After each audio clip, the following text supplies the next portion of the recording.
Poemas completos de Alberto Caeiro. Nós estamos no poema de número 8, no meio-dia de fim de primavera, poema do Menino Jesus. Esse é o quarto vídeo, terceiro, em que nós estamos explorando parte por parte. Então, Jesus já acabou de falar mal de Deus e falou tanto mal de Deus, inventou tanta coisa, que ele adormece nos braços do poeta. E eu levo ao colo para casa. Ele mora comigo na minha aldeia. Só umas coisas aqui que eu anotei, só para não passar em branco, né? Lembre-se, tudo no céu é estúpido como a igreja católica. Criança não gosta de ir na igreja, pessoal. Criança não gosta, tem que ficar lá parado, aí o padre fica falando. Não faz muito sentido, aí tem que ficar fazendo as coisas de mais uma vez, se é católico, né? Tem que ficar fazendo aquelas coisas toda vez que vai. Se não é católico, tem que ficar ouvindo as pessoas ali falar e nunca para de falar. É tudo estúpido. É tudo estúpido, não deixa a gente brincar. Se a gente levanta e vai pelo menos, quando começa a cantar, então pelo menos ficar alegre e querer pular, as pessoas ficam olhando de cara feia pra você e a mãe bate. Não, na igreja católica é tudo estúpido, igreja é tudo estúpido. Continuando. Ele mora comigo na minha casa, a meio do outeiro. Ele é a criança eterna, o Deus que faltava. Ele é a criança eterna, o Deus que faltava. A pergunta seria, por que esse Deus faltava? Por que esse Deus é tão essencial? Por que essa criança eterna faltava para nós? Ele é o humano que é natural. Ele é o divino que sorri e que brinca. E por isso é que eu sei com toda a certeza que ele é o menino Jesus verdadeiro, porque ele é menino, porque ele é humano. Não é um menino Jesus que não é menino. E a criança tão humana, ela é tão humana, que é divina. Né? E a criança tão humana que é divina, esta é a minha cotidiana vida de poeta. Jesus humano é minha vida de poeta. E é porque ele anda sempre comigo que eu sou poeta sempre. Perceba, vento é vento, correto? Vento é vento. Pomba tem que ser pomba. Se pomba não for pomba, não está dando certo. É uma pomba estúpida. Que tipo de pomba que não é pomba? Mas que tipo de Jesus humano que não é nem Jesus humano, na verdade é uma vida de poeta. Percebeu?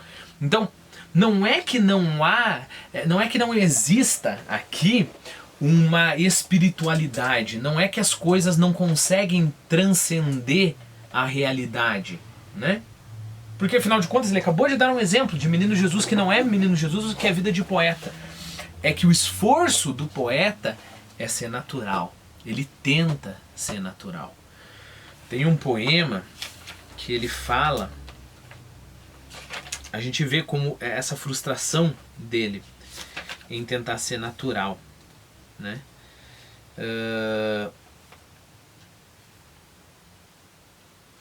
Puxa vida, eu queria muito achar para compartilhar. Aqui. Tema, né? Que está se encaixando no nosso suprapoema aqui do Menino Jesus é o tema de tentar ser natural, né? Eu vou ler o poema inteiro e daí só vou enfatizar aquilo que eu quero. Essa tarde a trovoada caiu pelas encostas do céu abaixo como um pedregulho enorme, como alguém que de uma janela alta sacode uma toalha de mesa e as migalhas, por caírem todas juntas, fazem algum barulho no ar. A chuva chovia do céu e enegreceu os caminhos. Quando os relâmpagos sacudiam o ar e abandonavam o espaço, como uma grande cabeça que diz não, não sei porquê, eu não tinha medo, pus-me a rezar a Santa Bárbara, como se eu fosse a velha tia de alguém. É que rezando a Santa Bárbara eu sentia-me ainda mais simples do que julgo que sou. Sentia-me familiar e caseiro e tendo passado a vida tranquilamente como um muro do quintal, tendo ideias e sentimentos por os ter, como uma flor tem perfume. Sentia-me alguém que possa acreditar em Santa Bárbara. Há poder crer em Santa Bárbara. Quem crê em Santa Bárbara julgará que ela é gente visível ou o que julgará dela? Como eu queria poder ser mais simples do que eu sou. Como eu queria poder ter uma existência mais próxima da flor, simplesmente existir, como a tia de alguém que crê na Santa Bárbara. E ele continua. Que artifício! Que sabem as flores, as árvores, os rebanhos de Santa Bárbara? Um ramo de árvore, se pensasse, nunca podia construir santos nem anjos. Poderia julgar que o sol é Deus e que a trovoada é uma quantidade de gente zangada por cima de nós. Ah, como os mais simples dos homens são doentes e confusos e estúpidos ao pé da clara simplicidade e saúde de existir das árvores e das plantas. Então, não, o que eu estou falando que eu quero ser que nem uma tia de alguém e acreditar na Santa Bárbara? Eu quero ser como uma flor e não acreditar em nada. E eu, pensando em tudo isso, fiquei outra vez menos feliz. Fiquei sombrio e adoecido e soturno, como um dia em que todo o dia a trovoada ameaça e nem sequer de noite chega. Eu vendo que eu não posso ter essa simplicidade, eu vendo que eu tenho esse impulso a isso, mas a minha natureza não só não consigo ser flor, eu nem consigo ser a tia de ninguém, eu nem consigo acreditar na Santa Bárbara, isso me desespera. E como que ele termina o poema? Fazendo uma comparação, né? Fazendo essa coisa abstrata que ele fala que não é para fazer, né? Trovoada é trevoada, né? Noite é noite. Mas ele está usando aqui no sentido de minha alma. Minha alma é como se estivesse entrevoada na noite. Né? Bom.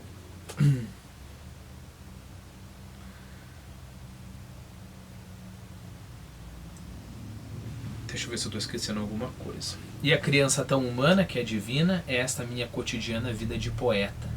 E é porque ele anda sempre comigo que eu sou poeta.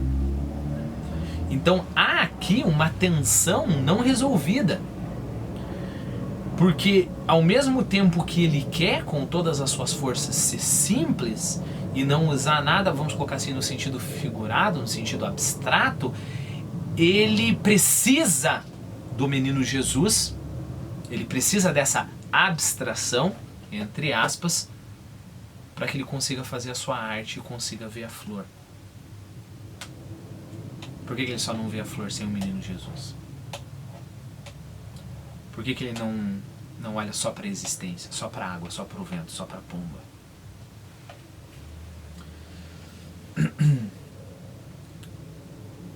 E que o meu mínimo olhar me enche de sensação. É porque Jesus está comigo, é que o meu mínimo olhar enche de sensação.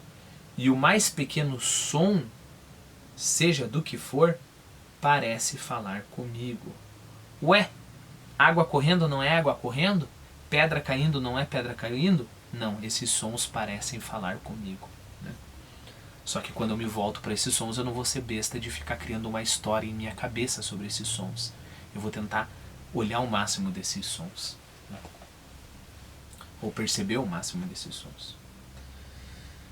A criança nova que habita onde vivo dá a minha mão a mim e a outra a tudo que existe.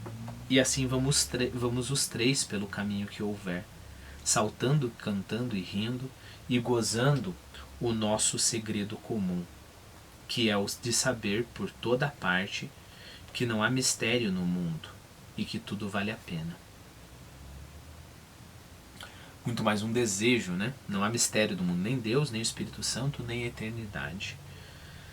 Mas o Jesus menino, a arte do poeta, é aquilo que faz a ligação, né?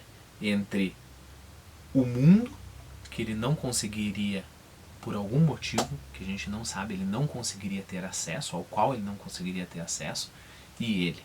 Jesus faz essa conexão. Né? A criança eterna acompanha-me sempre, a direção do meu olhar e ao seu dedo. Desculpe, a criança eterna acompanha-me sempre. A direção do meu olhar é o seu dedo apontado. O meu ouvido atento alegremente a todos os sons são as cócegas que ele me faz brincando nas orelhas. Vamos lá, o que eu coloquei aqui, eu acho que eu já falei tudo, né? Bom, a ponte entre mim e toda a existência parece falar comigo porque sou humano com a centelha divina, pois os sons não falam, né? O poeta fala de Jesus que é humano, mas que é humano mas que filho do divino. Ah, sim, Jesus, né? Como é que pode? Jesus é humano, mas é filho do divino. Deixa eu ver se eu coloquei mais alguma coisa. Ele é a ponte, mas ele não é a ponte. Isso é interessante, né? Olha essa contradição todo o tempo, né? E a gente não precisa entender a contradição aqui como uma coisa má, né? A contradição como aquilo que se anula. Podemos entender como ambivalência, né? Como é que pode? As coisas são assim realmente, né? Um exemplo mais simples. Eu amo e odeio a pessoa ao mesmo tempo, né? Porque perceba o seguinte, ele é a ponte para o divino, mas ele não é ponte coisa nenhuma. Se fosse ponte, era feito de pedra, ou pau, ou dos dois, e as pessoas passavam em cima. Percebeu? A criança eterna acompanha-me sempre. A direção do meu olhar é o seu dedo apontado. O meu ouvido atento, alegremente a todos os sons, são as cócegas que ele me faz brincando nas orelhas.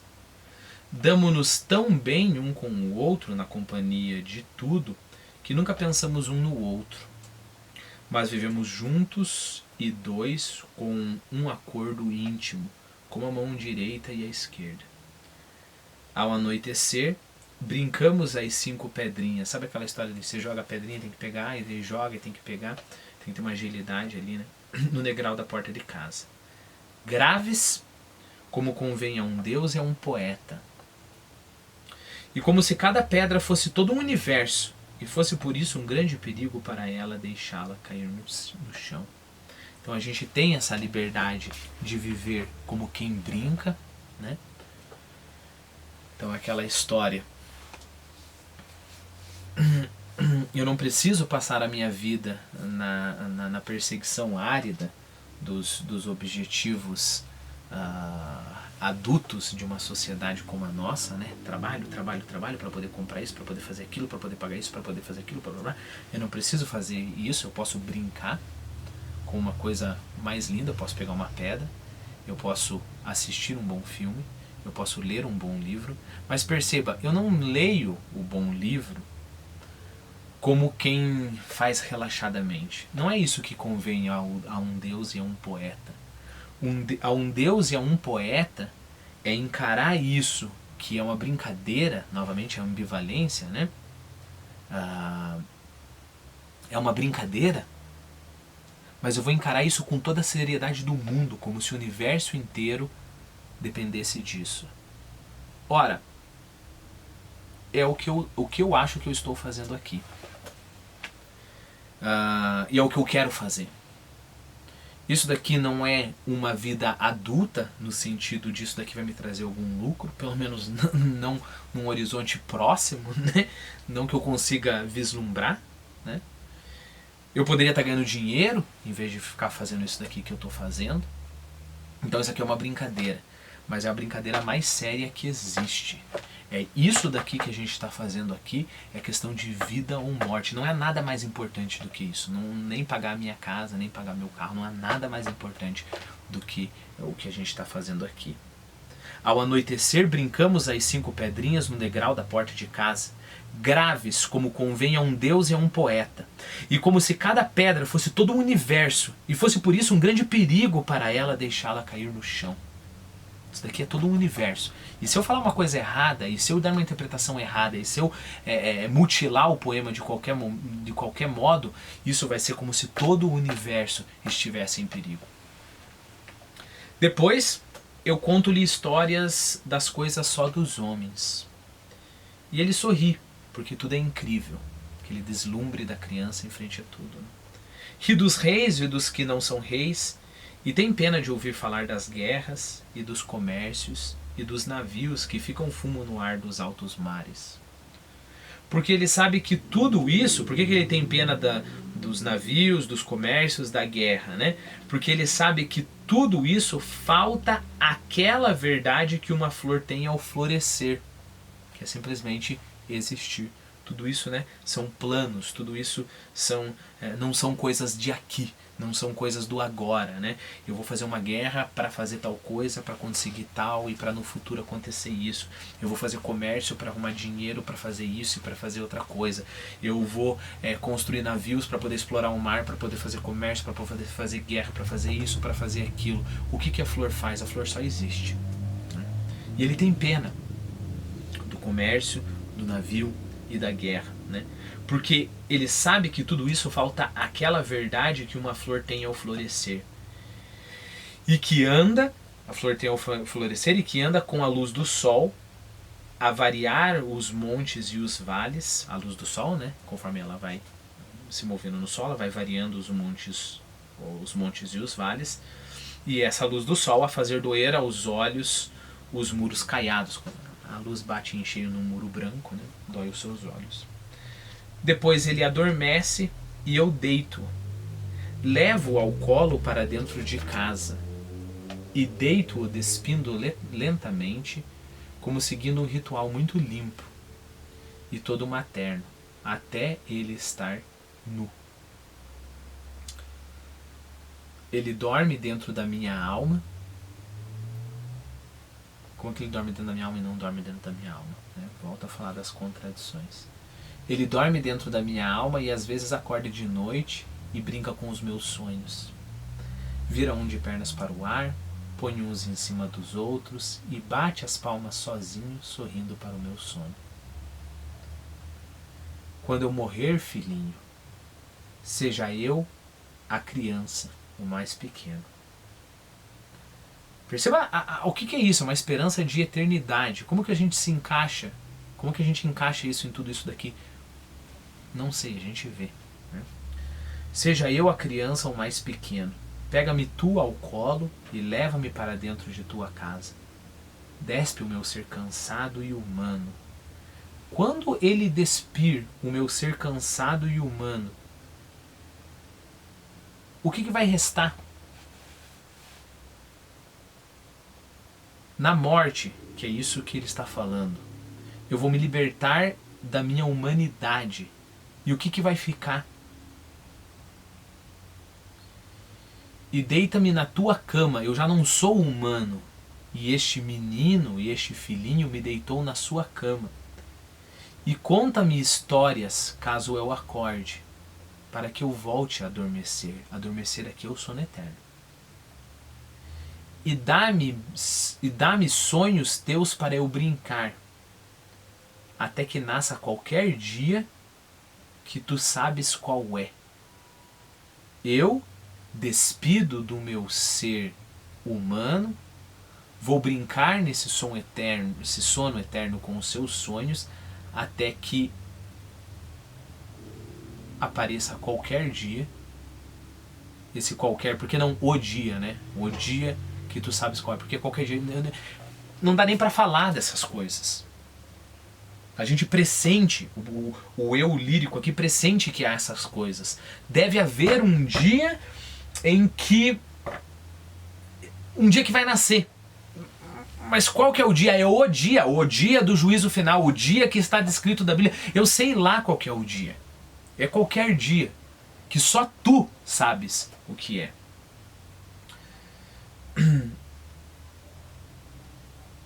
Essa é a história do meu menino Jesus.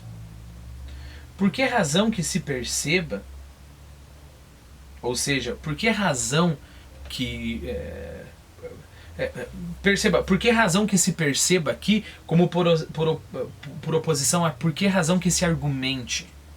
Ele não está falando, olha, eu estou criando uma teoria, minha teoria é que mais ou menos existe um céu, que Jesus se despiu de Deus, mas ele pode ser divino, etc, etc. Ele não está falando disso. Ele está falando, por que razão que se perceba? Isso eu não criei, eu não articulei essas coisas. Eu não coloquei isso como um discurso filosófico de modo que uma coisa não vai contradizer outra. Eu não fiz nada disso, eu só percebi isso. É essa a minha experiência com o menino Jesus. Ué, mas no final das contas, existe ou não existe Jesus? Eu sei lá se existe ou não existe Jesus. O importante é que eu tive essa experiência e eu só estou contando para você isso. Por que razão que se perceba não há de ser ela, a minha história, não a minha tese, mais verdadeira que tudo quanto os filósofos pensam e tudo quanto as religiões ensinam? As religiões ensinam e os filósofos pensam. Eu percebo e tenho uma história.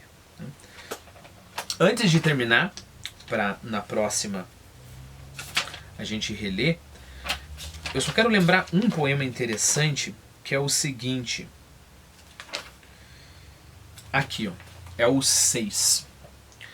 Pensar em Deus é desobedecer a Deus. Porque se Deus quis que não o conhecêssemos, por isso se nos não mostrou. Sejamos simples e calmos como os regatos e as árvores. E Deus amar-nos-á, fazendo de nós belos como as árvores e os regatos. E dar-nos-á verdor na sua primavera, na primavera de Deus. E um rio aonde ir ter quando acabemos. Quando acabemos, Deus nos dará um rio para que nós possamos descansar. Mas então você está falando de Deus. O que você tem para concluir de Deus? Pensar em Deus é desobedecer a Deus. Aparece o pensamento de Deus, mas ele não faz o esforço para perseguir esse pensamento e chegar à conclusão. Acontece que apareceu e ele acaba pensando em Deus. Só mais uma. O finalzinho da 5. A metafísica bastante e não pensar. Esse poema também se encaixa perfeitamente. Por isso que eu disse para você que é como se fosse um poema guarda-chuva, assim, o poema do menino Jesus. Mas a última parte desse poema, o poema 5, né? Não, as duas últimas partes. Mas se Deus é as flores e as árvores e os montes e o luar e o sol, para que lhe chamo eu Deus? Chamo-lhe flores e árvores e montes e sol e luar? Porque se ele se fez para eu o ver sol e luar e flores e árvores e montes, se ele me aparece como sendo árvores e montes e luar e sol e flores, é que ele quer que eu o conheça como árvores e montes e flores e luar e sol. E por isso eu obedeço-lhe. Que mais sei eu de Deus que Deus de si próprio? Obedeço-lhe a viver espontaneamente, como quem abre os olhos e vê, e chamo-lhe luar, e sol, e flores, e árvores, e montes, e amo-o sem pensar nele, e penso-o vendo e ouvindo, e ando com ele a toda hora.